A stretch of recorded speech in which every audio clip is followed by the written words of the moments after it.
Terima kasih Anda masih bersama kami dalam Telisik Hukum. Kita masih bersama narasumber kita dalam persoalan wakaf, Bung Jamaluddin. Bung, cukup menarik kita mengupas berbagai aturan hukum atau produk hukum yang ada. Kenyataan di lapangan, masyarakat itu sering dibenturkan justru dengan kehadiran produk-produk hukum yang ada ini, mulai dari peraturan lokal sendiri, hukum-hukum dalam Islam sendiri, hukum-hukum positif mulai dari undang-undang, peraturan, bahkan KUH dan juga aturan-aturan pertanahan. Bila masyarakat memenuhi persoalan itu, apa yang harus kita lakukan pertama kali sehingga bisa menjernihkan persoalan wakaf? Iya, yang pertama kali yang harus dilakukan masyarakat ya kalau berniatan untuk melakukan wakaf adalah memastikan bahwa apa yang diwakafkan itu adalah clear and clean. Okay. Tadi saya katakan seperti itu. Kalau memang objeknya ini adalah objek tanah wakaf, objek tanah waris ya, tanah gitu ya. Apakah itu posisinya memang tanah yang sudah dimiliki secara tanah waris gitu atau tanah waris ya, itu harus di-make sure dulu. Dikelarkan masalah warisannya dulu, baru kemudian setelah kelar baru kita wakafkan. Kenapa? Karena ini untuk menghindari permasalahan-permasalahan di kemudian hari. Wakaf ini bukan hanya tentang perbuatan hukum melakukan katakanlah wakaf terhadap benda, tapi kita memperjuangkan atau mempertahankan marwah ajaran sebenarnya itu. Kalau kemudian sudah diwakafkan kok kemudian digugat, ini akan mengganggu marwah itu sendiri gitu. Karena wakaf ini kan tadi sudah kita katakan timbul lahir karena semangat pranata kehidupan beragama sebenarnya gitu, dalam hal ini adalah Islam. Jadi dengan kata lain ya untuk meminimalisir permasalahan-permasalahan wakaf ya salah satu upaya untuk katakanlah mengangkat marwah atau mempertahankan marwah daripada ajaran itu sendiri. Produk mana yang harus kita ambil? Produk hukum mana yang harus kita jadikan acuan nih? Dilematisnya seperti itu karena memang kita sudah begitu lama di dalam pemahaman yang tradisional bahwasanya wakaf itu secara rigid, secara kaku dipahami begitu ya. Tapi perkembangan kemudian ada produk-produk hukum ya, hukum positif dalam hal ini ya, saya kira menurut saya karena saya praktisi hukum gitu ya, mau nggak mau ya jika ada permasalahan wakaf maka kita harus sandarkan itu semua kepada hukum positif yang berlaku di Indonesia tentunya. Karena itu hukum positif itu dilahirkan tentunya sudah mempertimbangkan semua kebutuhan dan juga keseimbangan dari persoalan-persoalan hukum yang ada tentunya ya. Betul. Saya tidak ingin mengatakan bahwa pemahaman tradisional itu dipengaruhi oleh mazhab gitu ya, pemahaman tentang mazhab fikih dalam ini ya, yang mengakomodir permasalahan wakaf. Kita kalau berkutat ke permasalahan tersebut banyak sekali pendapat-pendapat para ulama, para fuqaha gitu. Jadi alangkah baiknya agar wakaf ini juga membumi, terutama di Indonesia, kita semua dasarkan kepada hukum positif yang sudah berlaku di Indonesia. Apalagi sudah ada lembaga yang menaungi hal tersebut ya. Betul seperti itu. Kembali ke persoalan wakaf. Tadi kita bicara mengenai bahwa harus ada konteks clear and clean di awal. Betul. Ya, untuk sebuah objek yang akan diwakafkan. Bicara tanah misalkan, tadi kalau konteksnya waris harus clear semua, ada kesepakatan antar para waris, para ahli waris. Bagaimana dengan hibah misalkan? Ya. Apakah hibah juga dilakukan hal sama? Karena hibah kan biasanya dilakukan personal ke personal nih, atau organisasi ke organisasi seperti itu kan. Nah, apakah hal yang sama? Apa yang harus ditindaklanjuti? Apa yang harus dilihat sebelum kita mewakafkan benda atau objek yang berasal dari hibah tersebut? Oke. Berarti kalau kita bicara hibah ini kan sebenarnya sudah satu perbuatan hukum. Hibah itu salah satu perbuatan hukum antara satu orang dengan ke orang yang lainnya. Artinya bahwa salah satu itu adalah sebagai pemberi hibah, kemudian yang satu lain sebagai posisi penerima hibah. Kemudian apakah kemudian si pemberi hibah itu masih punya hak terhadap apa yang dihibahkan? Ya berlaku, ada konsekuensi daripada perbuatan hukum itu sendiri. Di mana setiap perbuatan hukum yang dilakukan maka ada implikasi atau akibat hukum. Akibat hukumnya adalah dia sudah terlepas terhadap hak-hak yang melekat barang yang sudah dihibahkan.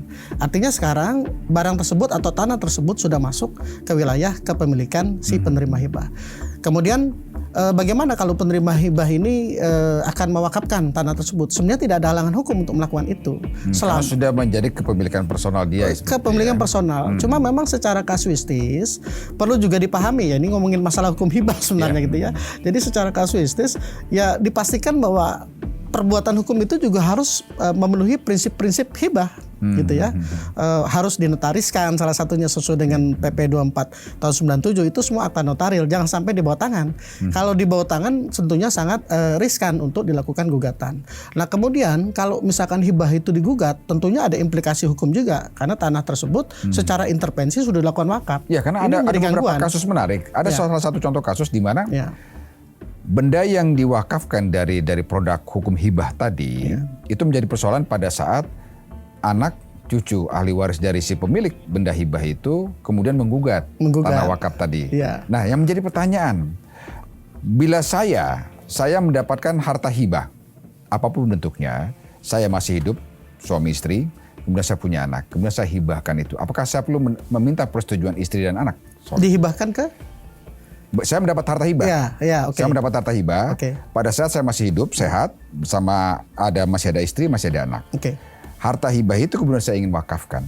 Apakah saya harus minta persetujuan anak dan istri seperti itu? Walaupun itu dihibahkan pada nama saya pribadi. Begini, kita harus sandarkan pemahaman tentang hibah itu sendiri gitu ya.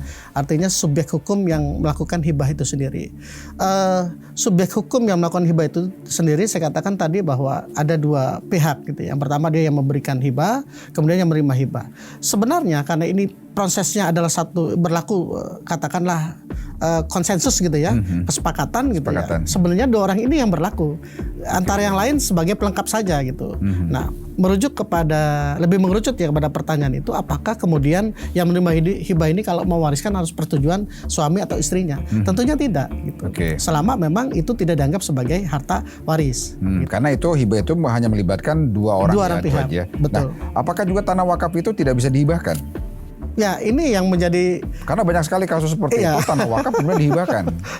Perbuatan hukum setelah wakaf itu dianggap haram gitu ya, tidak boleh diperkenankan kembali gitu.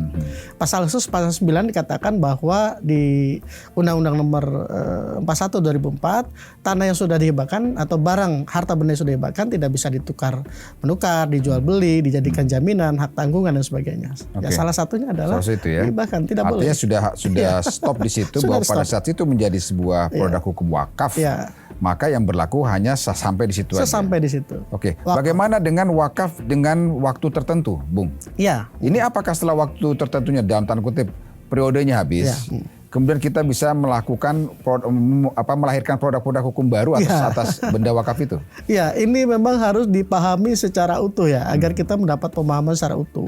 Apa sih sebenarnya wakaf yang diberlakukan untuk jangka waktu tertentu gitu.